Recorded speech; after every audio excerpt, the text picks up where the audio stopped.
ये कहानी police officer उदय और उसके जूनियर गोपाल की है, जो उस रात नाइट पेट्रोलिंग पर थे। वो अमावस की रात थी। चांद अपने पूरे जोबन में चमक रहा था। हर तरफ सिर्फ सन्नाटा था, सिवाय जंगल से आने वाली आवाजों के।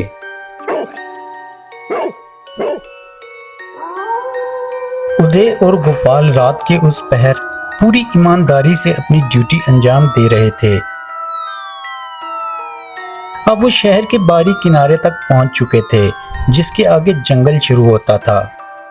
तभी इन्हें वहां एक बूढ़ी औरत नजर आई, जो हाथ में सामान पकड़े जंगल की तरफ बढ़ रही थी। वो दोनों बहुत हैरान हुए। उन्होंने रुककर उस बुढ़िया से पूछा, आप इस समय कहाँ जा रही हैं? जंगल का रास्ता बहुत खतरनाक है, आपकी जान को खतरा भी हो सकता है। वो कुछ देर उनके चेहरों की तरफ देखती रही और फिर बोली, मेरी गाड़ी छूट गई थी। मैं बहुत देर से ऐसे ही चल रही हूँ। क्या तुम मुझे मेरे घर छोड़ दोगे? क्यों नहीं, जरूर छोड़ देंगे।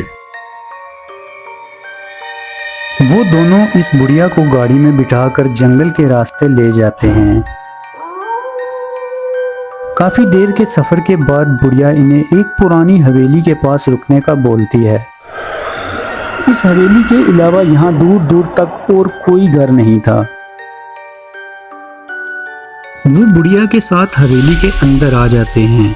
हवेली की हालत बहुत ज्यादा बुरी और खौफनाक लग रही थी। तुम्हारा बहुत बहुत धन्यवाद। तुम यहाँ रुको, मैं अभी तुम्हारे लिए पानी लेकर आती हूँ। ये कहकर वो बुढ़िया वहाँ से चली जाती है। सर, जंगल के बीच ये अकेली यहाँ कैसे रहती है? मैं भी यही सोच रहा हूँ। वो दोनों बहुत हैरान होते हैं।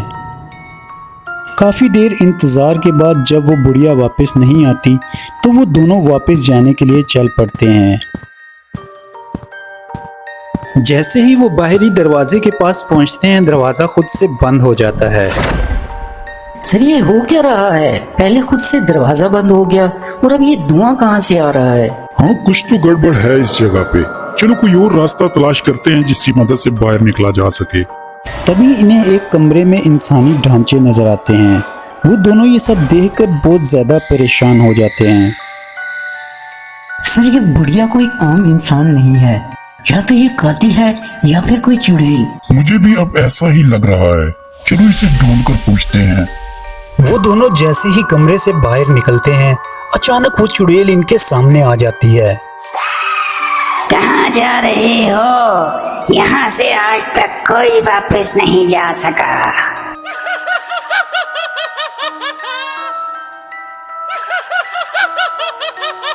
ये कहकर वो चुड़ैल गोपाल को चाकू से मारती है और गोपाल जमीन पर गिर जाता है। जैसे ही चुड़ैल पीछे हटती है, उदय वहां से भाग जाता है और किसी भी तरह हवेली से बाहर आ जाता है। उदय गाड़ी स्टार्ट करने की बहुत कोशिश करता है, मगर गाड़ी स्टार्ट नहीं होती।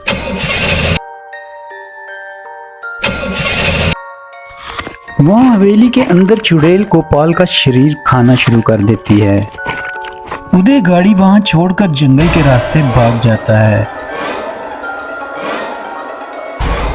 काफी देर भागने के बाद वो थक कर एक घाटी पर बैठ जाता है। तभी वो चुड़ैल वहाँ आ जाती है, जिसे देखकर उदय डर जाता है। मैंने कहा था तुम नहीं भाग सकते।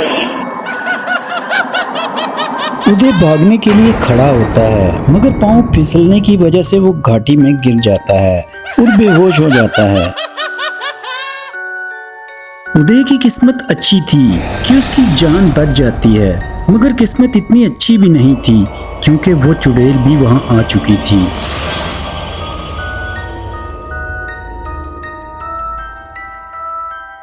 वो उदय को घसीटते हुए वहां से ले जाती है। न जाने क्यों वो उसे वहीं पर नहीं मारती। वो उसे हवेली के कमरे में ले जाकर छोड़ देती है। उदय उस समय वहीं बेहोश पड़ा रहता है। अगले दिन उदय को होश आ जाती है और बार बार उसे एक ही आवाज सुनाई दे रही थी, उठो और अपनी मौत को अपने सामने से देखो। वो आंखें खोलता है। कौन हो तुम और मुझसे क्या चाहती हो? मैं तुम पुलिस वालों को मारना चाहती हूँ, जैसे तुम्हारी पुलिस ने मेरे बेटे के कातिल को छोड़ दिया और मैंने इसी गम में आत्महत्या कर ली। तुमसे पहले भी मैंने बहुत से पुलिस वालों को मारा है, अब तुम्हारी बारी है। उदय ये सब सुनकर उस चुड़ैल से वादा करता है कि अगर वो इसको जाने देगी तो उसके बेटे के कातिल को जरूर पकड़ेगा और सजा भी दिलवाएगा। चुड़ैल इस वादे पर उसकी जान बख्श देती है और वो उस हवेली से निकल जाता है। उदय वहां से निकलकर सीधा हॉस्पिटल जाता है, जहां उसका इलाज शुरू हो जाता है और वहीं वो अपने डिपार्टमेंट को सारा किस्सा सुनाता है। समय बीतता है, अब उदय बिल्कुल ठीक हो जाता है और जैसे ही वो ड्यूटी ज्वाइन करता है, सबसे पहले उस कातिल को पकड़ता है।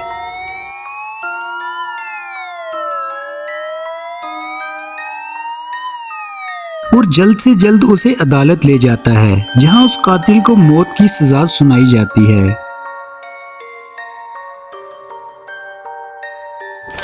उसी शाम वो चुड़ैल उदय के पास आकर उसका शुक्रिया अदा करती है और कहती है कि अब उसे मुक्ति मिल चुकी है और वो अब हमेशा के लिए जा रही है।